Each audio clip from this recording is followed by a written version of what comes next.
Hello chess friends, and welcome to this out of chess channel, and welcome to the TCEC season 16 Superfinal between the two top engines, Stockfish and Allien Stein. So Stockfish is really dominating in the Superfinal. Stockfish is +8. Stockfish has 8 points in front of Allien Stein, and I think Stockfish will of course win this TCEC season 16. Still more rounds to play, but I don't think that Allien Stein can catch up with Stockfish. So I think we'll have a winner, Stockfish, after Lila C0 won the season 15. Stockfish now get his title back, because Stockfish was also winner in the TCEC season 14. It seems to me that Stockfish has really this style of playing. Stockfish likes really this dynamic positions, likes really this open positions. Then it's basically unbeatable. On the other hand, Allien Stein, and it seems to me that Lila C0 also, Allien Stein and Lila C0 are these neural network based chess engines. They really love this positional games, to get this game slowly, in just improving the position, just getting slightly advantages. So it's really sort of a different style of playing, and Stockfish is showing here in this game that I wanted to show you today. It's from the round 64. Also great attacking skills against the French defense, because the French defense, it can sometimes transpose really into a static game, into a positional game with tiny little moves, just in order to get one square, one weakness, and similar ideas. In this game, Stockfish is not allowing this kind of game. Simply goes straight forward, and come on, it seems that he said to Allien Stein, come on, let's play an open game and let's see what you got. So great attacking skills by Stockfish. For those who are also having troubles while playing against the French defense, I think this is really an instructive game. And you'll see also in the continuation of this video an immortal ZUGZWANG. The ZUGZWANG is really sort of a paradoxical thing in chess, because basically you have the advantage when you're playing a move, but the ZUGZWANG is really a disadvantage when it comes that it's your move. So in this game, Stockfish will bring the position to a certain point in which Allien Stein doesn't have any moves to play, but still with many pieces on the board, which is a more important thing. So basically all of his pieces by Allien Stein will be paralyzed, and really Allien Stein then after that resigned. So let's see the game. It says round 64. Here we have e4 by Stockfish, e6, now d4, d5, the French defense. So knight on c3, knight on f6. We have the classical variation. One of the ideas can be sometimes to play immediately bishop on b4. we have e5, knight on d7, and now the dynamics of the game has changed. Now we have a sort of a blocked center. It means that you see the pawns are showing us the direction of the attack. It means that black will coordinate the attack on the queen side. Meanwhile, white will coordinate the attack on the king side with potential f4 and f5 moves. F4, so you see now comes this very important move c5 for black, challenging this firm pawn structure in the center. That's why Stockfish preparation is to really fix the position here and stay with this very important space advantage on the 5th rank. It's really important to have this pawn on e5 supported. It's our main positional advantage. Knight on f3, knight on c6, and now bishop on e3. This is also very important. We are staying, we want to play sort of a blockade here. We are not allowing black to advance this d4 pawn, so that's why here queen on b6. It's also still common theory, and here knight on a4 was played by Stockfish. Even if you play something like bishop on e2, it's not a problem. It leads really into a dynamic game after c takes d4, knight takes, and here queen on b2. Then you have a very annoying move for black to handle, knight on b5, with the preparation to play the fork on c7. That's why queen on b4 would be idea. If now white plays something like knight on c7, then we can play simply king on d8, and after that we'll take the c3 knight. So that's why bishop on d2, and this will be already, I think, losing for black after potential queen on a5. You see, we have also some discovered attack possibilities to play simply knight on d5, or even the in some occasions we can also trap the queen if black doesn't play the continuation correctly. So see, knight on a4, also a very powerful move. It really forces now to black to do something, and here the queen on a5 was played with a check. We have c3, and now knight on d4. We have knight on d4. Of course you cannot take with the pawn immediately because of the pin by the queen on the king, so that's why here first c takes d4. We have now b5, because if you take with the bishop immediately, then b5 is very strong, and you lose the piece in the continuation of the game. You have to play something like knight on c5. If knight takes, we can still play the fork on the queen and the knight with the move b4, but here in the continuation you see after a6 we'll lose the pawn here on c5, and then we would have really weak pawn on c3, and black has a decisive advantage here in the continuation. So that's why here after c takes d4, first b4 was played, kicking away the queen. We have queen on c7, and now finally bishop on d4. So see, Stockfish has solved the problems on the queen side. Allien Stein had his fun, but now it's time for white to attack with potential bishop on d3 moves, because this bishop has a very nice diagonal.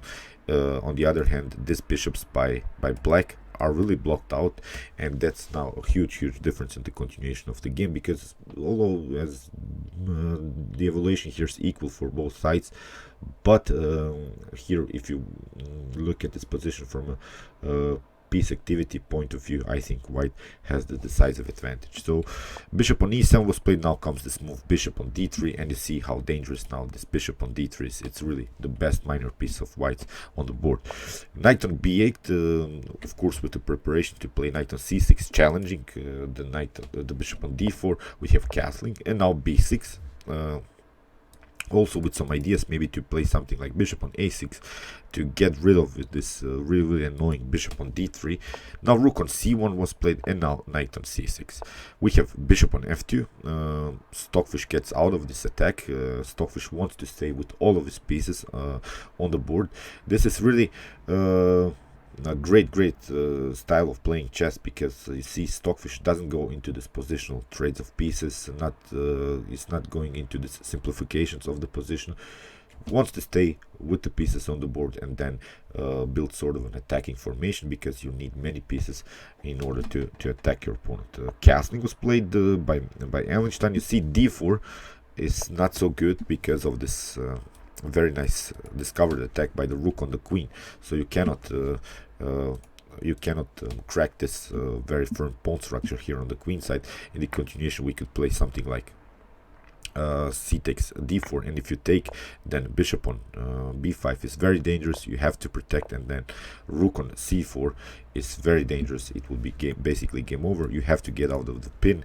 We have possibilities to take first the knight, and then after that the bishop. We can double up also on the c file, because we have really a dangerous pin here.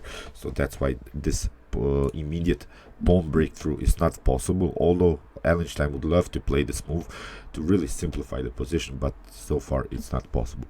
That's why castling. Now you see Stockfish really plays a compact position on the queen side. Now we have a very firm pawn structure. Now the d4 move is not a problem anymore, because the b4 is supported by the pawn on a3. Bishop on b7, and now Stockfish decides to open the queen side himself, because here we want to get use of this very annoying discovered attack by the rook on the queen. D takes c4, rook on c4. It seems that black has here the fork, but it's not a problem. We have rook on c3. Here b takes a4 was played, but now we have a very nice move b5. We'll get the knight back. Here rook on c8 was played. B takes c6, and now bishop on c6. And now we come to the critical moment of the position. You see, Allien Stein has defended. Allien Stein, it seems that really has a good activity with the pieces. Also now finally the bishops are working. The bishops have good diagonals. We can still play something like rook on b8 and get use of an open file. But Stockfish is not allowing this kind of scenario. Stockfish realized that this rook and this rook are really too far away from the king's defense and plays really a great attack. Bishop takes on h7. We have the Greek gift in move 23. Unbelievable stuff. You see how Stockfish is playing chess. It's really something else. Bishop on h7, king on h7 has to be played, but now queen on h5. Check, king on g8 has to be played, and now f5. You see, most of us would probably play something like rook on h3. It seems that's a good move. It doesn't lose anything. We have the possibility to create checkmate threats.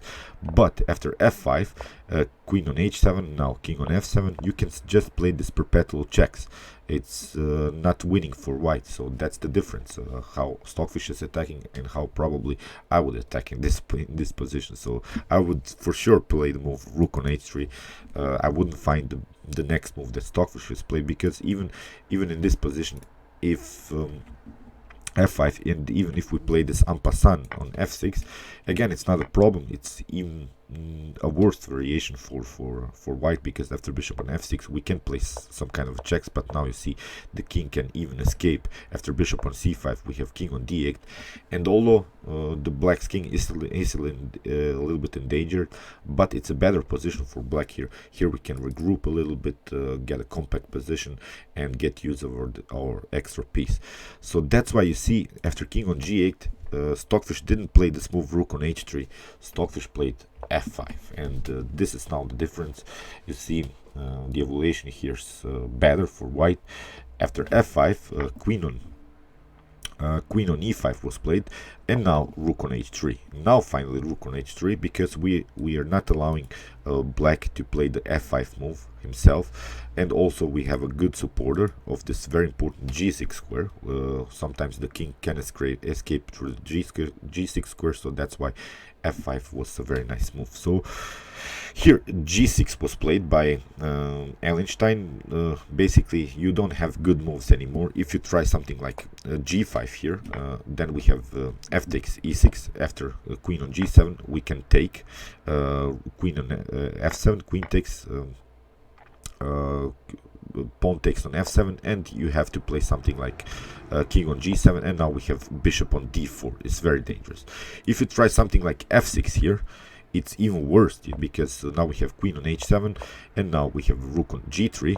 If you try to now finally simplify the position, then we have h takes f takes g6, and if you try to escape with the king, then you see g7 is very powerful with the preparation to play the promotion on g8. So that's why here again it would be a completely better continuation for white. So you see great attacking possibilities here for white. g6 was played by Allien Stein, and now we have queen on h7, king on f8, and now f takes e6. You cannot take f takes e6, because then we have this kind of stuff, this discovered check.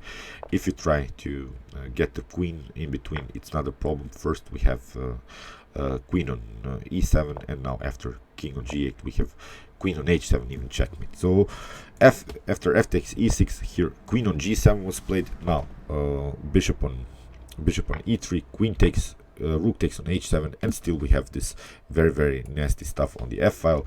King on g8, we have rook takes on f7. Now these rooks are doubled on the 7th rank, and although white is down a piece, but this activity of these rooks, this activity of this pawn even, and not this activity of this bishop, is too much to handle here for black. We have even checkmate threats if black doesn't play this continuation correctly. Bishop on f6 was played. You see, of course you cannot take the bishop immediately because you take the rook, but now rook on h6 simply playing on this weakness, on this weak pawn on the g6. We have bishop on b2, rook takes on g6, king on h8, and now e7, simply pushing forward.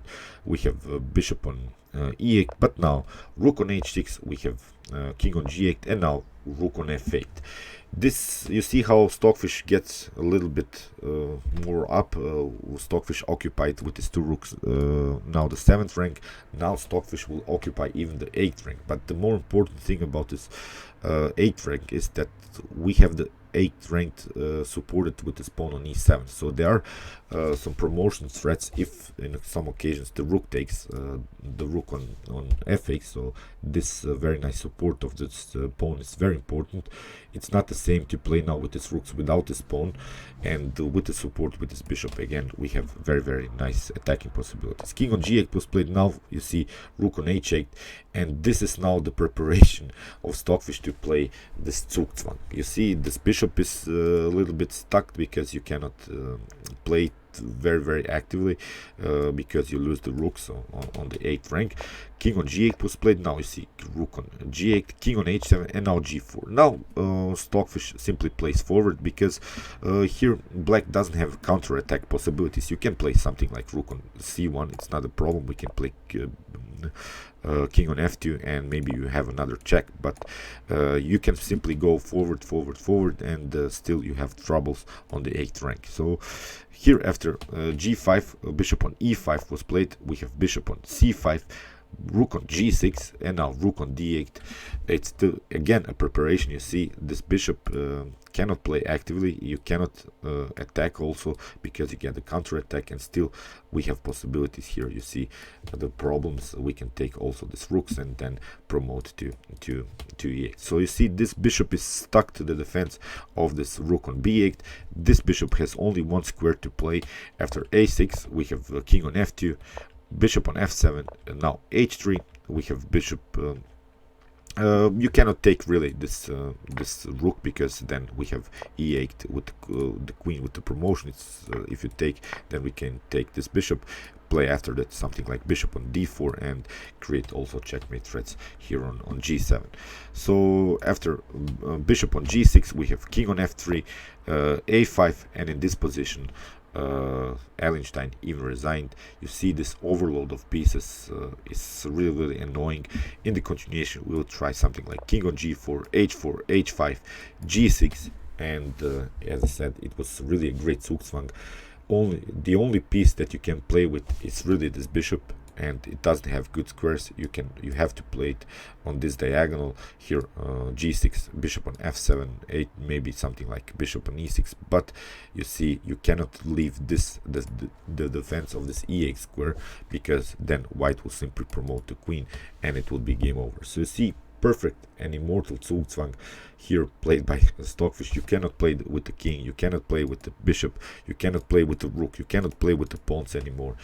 This is really a freezing position for black, and that's why it was really great attacking game here by Stockfish. I really enjoyed this game. It was really something else. The Greek gift in move 23, and from a static position get this kind of dynamics. Unbelievable stuff. I really enjoyed it. I hope you also enjoyed it, and we'll see what happened in the continuation. As said, I think Allien Stein doesn't have any chances anymore. We'll see what the result will be at the end, but I think Stockfish is the winner of this TCEC Season 16. Okay, I hope you enjoyed this game. Meanwhile, you can watch my other commented chess games played by computers. You can also watch my best chess games of all time if you want to see the best chess games that have been ever played in chess history. And you can also watch my commented chess games with some current tournaments that are going on.